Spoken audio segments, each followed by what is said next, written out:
Hello and welcome. This is the Midday News.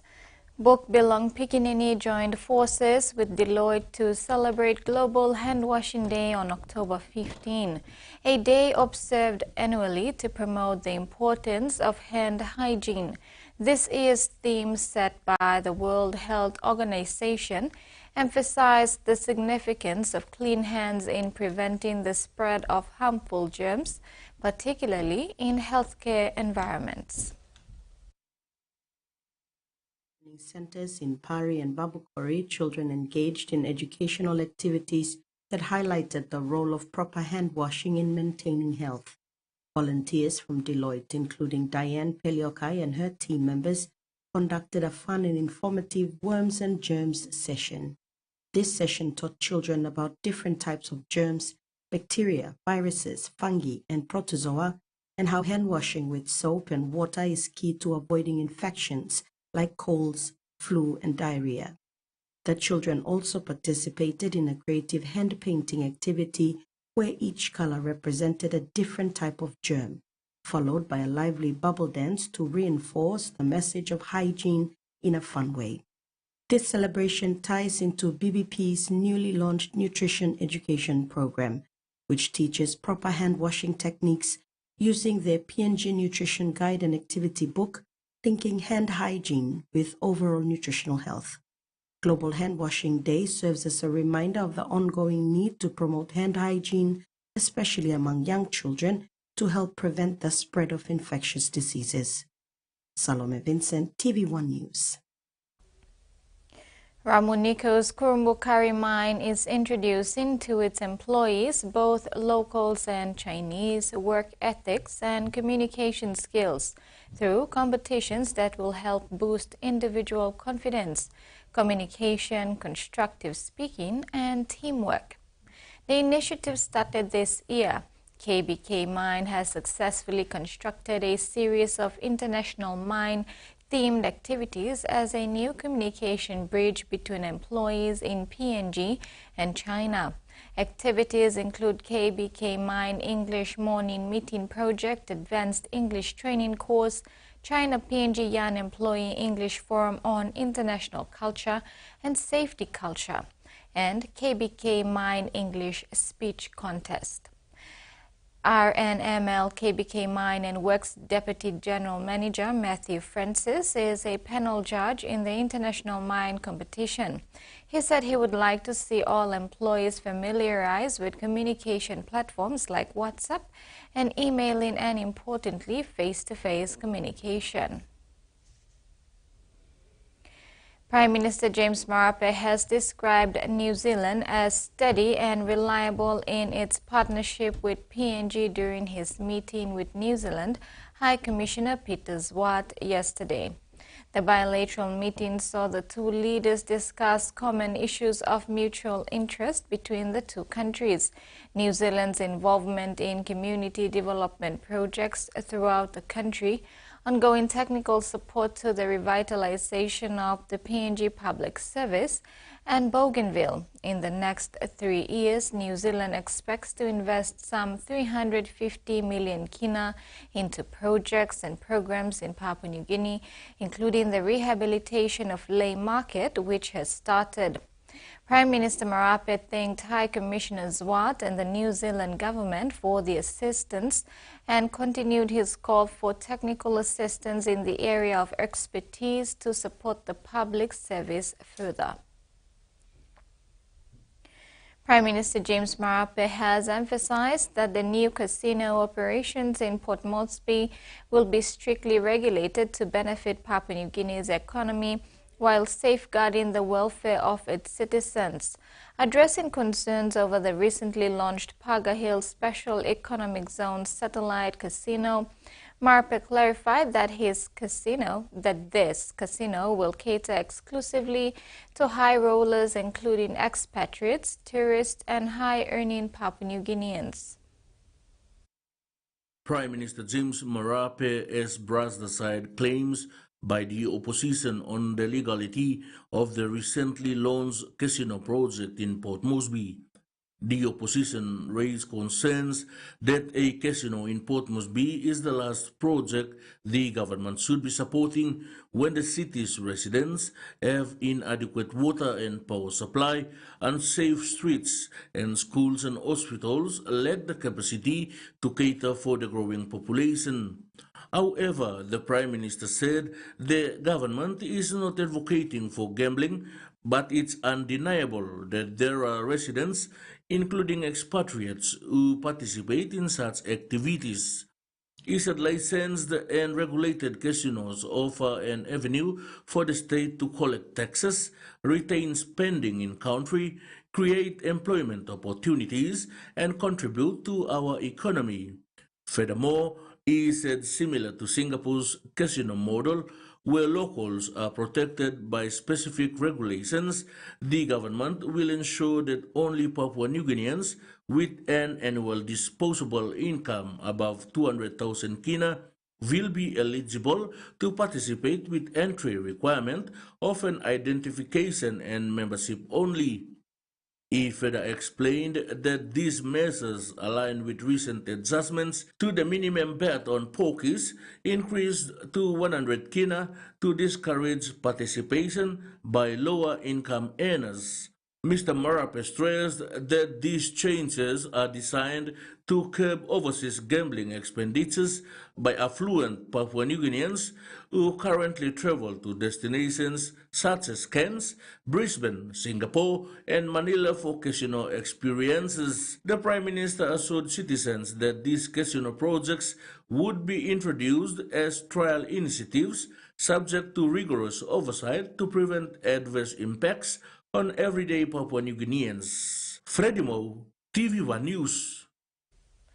Meantime, Prime Minister James Marape will represent Papua New Guinea at the inauguration of Prabowo Subianto as the 8th President of the Republic of Indonesia, scheduled for Sunday, October 20 at the Senayan Parliament Complex in Jakarta. President-elect Subianto will be inaugurated alongside Vice President-elect Gibran Rakabuming Raka, the son of outgoing President Joko Widodo.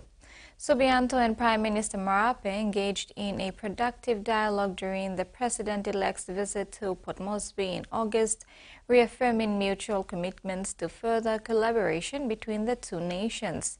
Prime Minister Marape said Indonesia's success in sectors such as downstream processing of minerals and LNG agriculture, tourism, and SMEs offers invaluable lessons for PNG. There were plenty of nerves and maybe a few all-nighters as HSC students across the state headed into their first exam. This year, a record 80,000 students are sitting the exams, which are now in their 50th year. HSC takes years of hard work, plenty of last-minute cramming and at least a little good luck. My main ritual is I have the same pink pen I use for every exam. Before every exam, I knock on wood with my right hand on the floor because it's timber, so it gives me a bit of good luck. I do it twice. I know it's a bit weird, but it works. This year, plenty of students have been living and breathing their studies. Mostly just sleeping, studying, then going back to sleep again. Although it does come with some perks. I've actually gotten off all the chores, so a lot of leniency there. Before the first English exam this morning, nerves were running high. I was terrified, I'm not going to lie. It was terrifying walking into that because trials isn't the same. No matter how many exams they do previously, this is the big one, so it's always stressful. There were some curly questions. Oh yeah, I was expecting all the questions to be tricky. I didn't expect anything to be easy. I knew it was going to be hard. But for many, the preparation paid off. The question for the essay was like exactly what I studied. After 50 years, the HSC is now a well-oiled machine. 7,500 supervisors, 5,000 markers, 750 exam centres. For students, the first exam is a rite of passage, marking the beginning of the end of 13 years of schooling. I want you to also take some time to thank at least one teacher. A teacher that has helped you throughout your journey that ends with this exam period. With the first test done, there's time for a quick breather. I'll go home, I'll go back to my parents, say, Dad, Mum, I did amazing. But then it's back to the books for the 3 weeks of exams ahead. King Charles III this week begins his first tour of Australia as monarch, reigniting debate about whether the country should sever ties with the British monarchy and become a republic. Charles, who was diagnosed with cancer earlier this year, is pausing his treatment for the 9-day tour, which also takes in a Commonwealth summit in the Pacific island nation of Samoa. The two-nation visit comes with growing calls for reparations for slavery from Caribbean leaders whose countries are members of the 56-nation club of mostly former British colonies. In Australia, where Charles is also head of state, anti-monarchist groups have been selling farewell tour merchandise to supporters. The head of Britain's Republic campaign, which wants an elected head of state and has been behind high-profile protests in the UK, including at Charles' coronation, has also made the trip to plan events and demonstrations.